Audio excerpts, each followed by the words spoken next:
મહીસાગર જિલ્લાના સંતરામપુરમાં એક સોસાયટીના રહીશોએ છેલ્લા 20 દિવસથી પીવાના પાણીનો પુરવઠો બંધ હોવાનો આક્ષેપ કર્યો છે।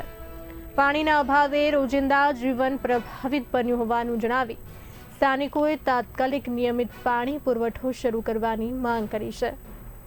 પાણીની સમસ્યાથી કંટાળેલા રહીશોએ મીડિયા સમક્ષ પોતાની વ્યથા વ્યક્ત કરી હતી અને સમયસર ઉકેલ નહીં આવે તો ઉચ્ચ કક્ષાએ રજૂઆત કરવાની ચીમકી આપી છે।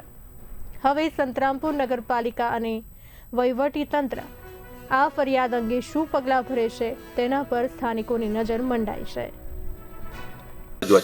અમારી પાણી નથી આવતું ભાઈ। પાણી આજે કેટલા દિવસથી પાણી નહીં આવતું। કેટલા દિવસથી? આજે લગભગ આમ તો 1.5 મહિના જેવું થઈ ગયું છે, પણ 20 દિવસમાં અંદર અમને એક જ વખત આપી 15 મિનિટ જેવું, તો બધા પાઇપો તૂટી ગયા, નારો તૂટી ગયો, તો નારો નાખે પણ પાણી તો થોડુંક આપવું જોઈએ ને ભાઈ। અમારા ઘરમાં પાણી પીવાય નથી, નાવાય નથી, અત્યારે સંડાસ બાથરૂમ જાય તો બી પાણી જોઈએ ને, તો પાણી જ નથી અમારે। નાળો નાખે તો પાઇપો તૂટી જાય તો રિપેર તો કરવી જ જોઈએ, થોડુંક તો પાણી આપવું જોઈએ ને।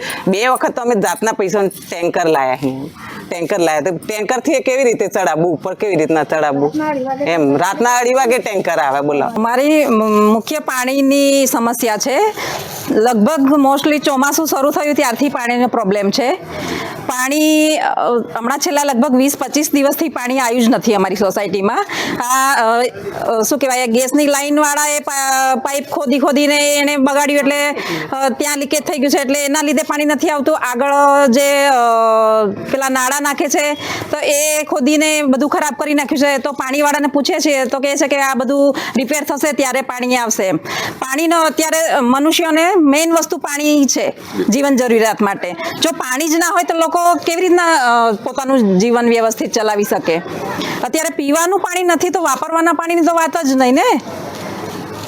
એક બીજો બી પ્રશ્ન છે, ઇમરજન્સીમાં કોઈને રાત્રે તકલીફ થઈ તો ગાડી કાઢવાની, બાઇક કાઢવાની બી જગ્યા રાખી નથી। 10 દિવસથી ખાડો એવો ખોદેલો રાખ્યો છે કે રિપેરિંગ કરતા લગભગ 1.5 મહિનાથી સાહેબ પાણી નથી આવતું, અને આ પાઇપલાઇનનું ગટર કામ ચાલે છે તો અવારનવાર તોડી નાખે છે અને રિપેર કરે, તોડી નાખે રિપેર કરે છે, અને 1 મહિનાથી પાણી નથી સાહેબ। અમે ટેન્કર મંગાવીએ છીએ, ટેન્કરમાં પૈસા ખર્ચવા પડે છે 800-1000 રૂપિયા।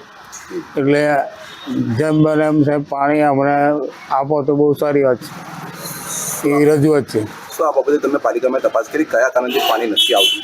આ પાઇપો તો અવારનવાર તોડી નાખે છે। પેલો ગેસવાળો તોડી નાખે, ગેસવાળો રિપેર કરે તો પાછો પાણીવાળો તોડી નાખે, પાણીવાળો રિપેર કરે તો પેલા ગટરવાળા તોડી નાખે। એટલે અમારે તો સાહેબ પાણી વગર લગભગ મહિનાથી એમનેમ જ છીએ। અમને એટલી બધી પાણીની સમસ્યાએ આમ ગણો તો ઘણા સમયથી, પણ અત્યારે જે 20 દિવસે હાવ પાણી નથી આવતું।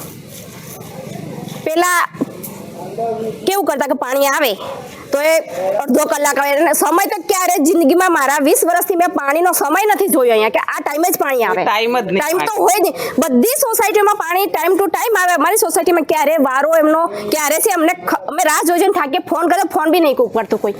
બપોર થઈ જાય, અરે હાજની વાત તો ઠીક, બીજાનો વારો બીજો વખત ના આવે ને ત્યારે અમારે પાછો વારો આવે, બાકી ત્યાં સુધી પાણી નહીં આવે। દર્શક મિત્રો, હું છું સલમાન મોરાવાલા, આપ જોઈ રહ્યા છો ઇન્ડિયા ન્યૂઝ સંતરામપુર। આજે આપણે વાત કરીશું સંતરામપુર નગરના 1 નંબર 6 વિસ્તારની મ્યુનિસિપલ સોસાયટી, જેમાં સ્થાનિક લોકોના જણાવ્યા અનુસાર ત્યાં આ વિસ્તારના રહેતા લોકો અને મહિલાઓનું કહેવું છે સંતરામપુર નગરપાલિકા દ્વારા પાછલા 20 દિવસથી પાણી આપવામાં આવતું નથી, જેમાં તેમને ભારે હાલાકીનો સામનો કરવો પડી રહ્યો છે। જેમાં આજે મહિલાઓએ આ વિસ્તારની અને પુરુષોએ કાચી કંડારી જઈને મીડિયાને સંપર્ક કરી અને માહિતી આપેલી છે, અને અમને તેઓ મીડિયા સમક્ષ જણાવ્યું છે કે અમારા વિસ્તારની અંદર પાછલા 20 દિવસથી પાણી પીવાનું આપવામાં આવતું નથી સંતરામપુર નગરપાલિકા દ્વારા। કયા કારણથી આપવામાં આવતું નથી તેની ચોક્કસ માહિતી અમને મળી નથી, પણ વાયા માહિતી અમને એવી મળે છે કે મોટર બગડી છે, લાઇટ નથી, પાણીની પાઇપ લીકેજ થઈ ગઈ છે, એવા અનેક કારણો જણાવવામાં આવે છે।